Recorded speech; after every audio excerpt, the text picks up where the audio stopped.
Се крчкаат новини за осигурениците во вториот задолжителен и третиот доброволен пензиски фонд. Се воведуваат мултифондови во капитално финансираното пензиско осигурување. Се одврзуваат рацете на приватните пензиски друштва кои парите на осигурениците ќе можат повеќе да ги оплодуваат. Пресудна е возраста на осигурениците, а изборот се 3 портфолија – растечко, балансирано и конзервативно. Новите решенија веќе се ставени на ЕНЕР, каде има забелешки и коментари. Од Министерството за социјална политика велат тие ќе се разгледаат и ќе бидат дел од извештајот кој ќе биде доставен до владата. Во задолжителното капитално финансирано пензиско осигурување при изборот на видот на портфолио во задолжителен пензиски фонд, осигуреникот треба да се води од навршените години на живот, при што осигуреникот на возраст до 45 години може да избере растечко или балансирано портфолио.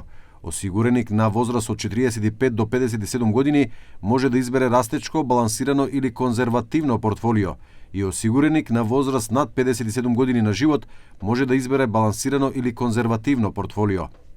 Од ресорот објаснуваат дека новините доаѓаат бидејќи сега секое друштво управува со само еден фонд и со една единствена стратегија за инвестирање за сите членови, без оглед на возраста или времето до пензија.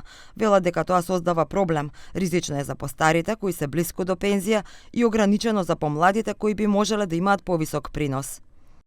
Важечките прописи не обезбедуваат соодветна заштита на вредноста на средствата пред пензионирање, бидејќи околу 30% од вредноста на средствата на пензискиот фонд се инвестираат во акциско портфолио, односно инструменти со варијабилен принос.